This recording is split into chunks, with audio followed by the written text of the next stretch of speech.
Hello bachcho. Let's read the question. Which of the following have maximum boiling point? Option A CH4, option B CF4, option C CCl4 and option D CD4. So question में पूछा है इनमें से किसका maximum boiling point होगा। तो सबसे पहले तो हम देखते हैं कि जो हमारे पास मॉलिक्यूल है वो कौन सा किस तरह का मॉलिक्यूल है। तो इन जनरल हमारे पास दो तरह के मॉलिक्यूल होते हैं, polar and non polar. Now polar molecule क्या होते हैं जिनमें पोलैरिटी प्रेजेंट होती है। इट मींस कि एक एटम अगर पार्शियल एक एटम पे पार्शियल पॉजिटिव चार्ज है एंड दूसरे एटम पे पार्शियल नेगेटिव चार्ज है। बट जो नॉन पोलर होते हैं इनमें कोई पोलैरिटी नहीं होती, नो पोलैरिटी। और अगर इनके डाइपोल मोमेंट की बात करें तो इनका नेट डाइपोल मोमेंट जो होता है वो इक्वल होता है टू जीरो। और पोलर मॉलिक्यूल में जो हमारा नेट डाइपोल मोमेंट होता है is not equals to zero ना। CH4 और CD4 डी हमारा ड्यूट्रियम है। CH4 और CD4 तो क्या है, ये दोनों हमारे नॉन पोलर मॉलिक्यूल हैं।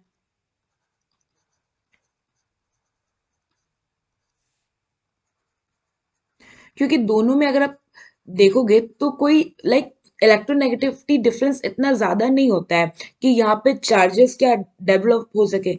इन केस ऑफ अगर आप देखो CF4 एंड CCl4 स्ट्रक्चर देखो, अगर CF4 का तो ये कुछ ऐसा होता है। सेंट्रल एटम हो गया कार्बन, यहाँ पे एक फ्लोरीन, ये एक फ्लोरीन, ये एक फ्लोरीन और ये एक फ्लोरीन। सो बेसिकली जो कार्बन होता है CF4 में, एक कार्बन पे वैलेंस इलेक्ट्रॉन 4 होता है। सो इसने 4 बॉन्ड कर लिया। अगर हम इसका स्टेरिक नंबर निकालें, सो स्टेरिक नंबर निकालना क्यों जरूरी होता है, ताकि हमें हाइब्रिडाइजेशन पता चले। तो स्टेरिक नंबर क्या होता है, number of sigma bonds plus lone pair. So CF4 में सिग्मा बॉन्ड कितने हैं, 4 सिग्मा बॉन्ड्स है। लोन पेयर कोई है नहीं तो स्टेरिक नंबर हो गया 4। स्टेरिक नंबर क्या 4 बताता है कि इसका हाइब्रिडाइजेशन हो गया sp3। नाउ हाइब्रिडाइजेशन हो गया sp3, बॉन्ड एंगल क्या हो जाएगा फिर 109 डिग्री एंड 28 मिनट्स। बट अगर आप यहाँ पे डाइपोल मोमेंट देखो तो फ्लोरीन क्या होता है, मोर इलेक्ट्रोनेगेटिव है कार्बन से, तो डाइपोल मोमेंट का जो डायरेक्शन होगा वो टुवर्ड्स फ्लोरीन होगा। सेम यहाँ भी टुवर्ड्स फ्लोरीन होगा, यहाँ भी टुवर्ड्स फ्लोरीन, यहाँ भी टुवर्ड्स फ्लोरीन। सो होता क्या है कि यहाँ पे जो हमारा नेट डाइपोल मोमेंट होता है ओवरऑल ये कैंसिल आउट कर लेते हैं एक दूसरे को। इनका अगर इक्विवेलेंट देखो तो ये किधर आ जाएगा, इधर की तरफ आ जाएगा। एंड देन फिर क्या होता है, ये कैंसिल आउट हो जाते हैं। तो जो नेट डाइपोल मोमेंट आता है यहाँ पे वो जीरो हो जाता है। Net dipole moment zero, it means कि जो अपना CF4 है वो क्या है, वो नॉन पोलर मॉलिक्यूल है। अब हम बात करें CCl4 की।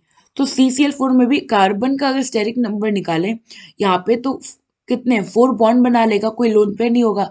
तो इस केस में भी अगर इसका जो स्टेरिक नंबर होगा वो क्या हो जाएगा, 4 बॉन्ड पेयर है तो स्टेरिक नंबर हो गया 4, हाइब्रिडाइजेशन हो गया sp3। तो शेप क्या हो जाएगा, टेट्राहेड्रल, जैसे कि हमारा CF4 में था।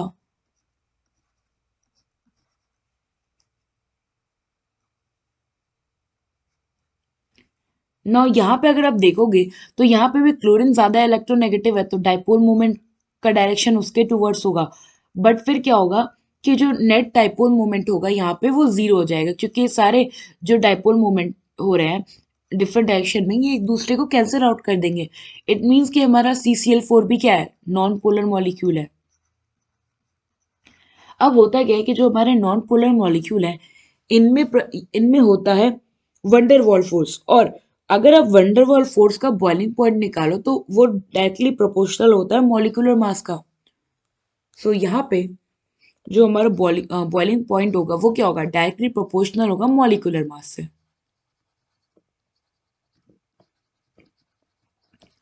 ना हमारे पास क्या है, CH4, CF4, CCl4 and CD4। तो यहाँ पे जो हमारा कार्बन है आप देखो तो चारों में क्या है, कार्बन जो हमारा सेम है। तो अब हमारा मॉलिक्यूलर मास किस पे डिपेंड होगा, हमारे जो सराउंडिंग एटम है। तो यहाँ पे हमारे पास हाइड्रोजन है। अगर हम यहाँ पे मॉलिक्यूलर वेट को कंपेयर करें तो हाइड्रोजन, फ्लोरीन, क्लोरीन और ड्यूट्रियम में से सबसे ज्यादा क्लोरीन का होगा, देन फ्लोरीन का होगा, देन ड्यूट्रियम का होगा, देन हाइड्रोजन का होगा। ये हो गया हमारा मॉलिक्यूलर वेट। सो अगर मॉलिक्यूलर वेट सबसे ज्यादा क्लोरीन का है, इट मीन्स कि जो हमारा मॉलिक्यूल है, अगर हम ये तो हमारा पर्टिकुलर जो एटम्स है इनके केस में, अगर हम मॉलिक्यूल देखें तो इन केस ऑफ हम मॉलिक्यूलर वेट, मॉलिक्यूल्स में CCl4 का मॉलिक्यूलर वेट सबसे ज्यादा होगा, फिर CF4 का होगा, फिर CD4 का होगा एंड देन CH4 का होगा। अभी हमने देखा कि मॉलिक्यूलर मास या मॉलिक्यूलर वेट, मास या वेट जितना ज्यादा होगा, बॉइलिंग पॉइंट उतना ज्यादा होगा। तो सबसे ज्यादा मॉलिक्यूलर वेट किसका है? CCl4 का। इट मीन्स कि इसका बॉइलिंग पॉइंट भी जो होगा वो सबसे ज्यादा होगा। सो यहाँ पे हमारा ऑप्शन सी जो है वो करेक्ट ऑप्शन है। आई होप आपको एक क्वेश्चन समझ में आया होगा। Thank you.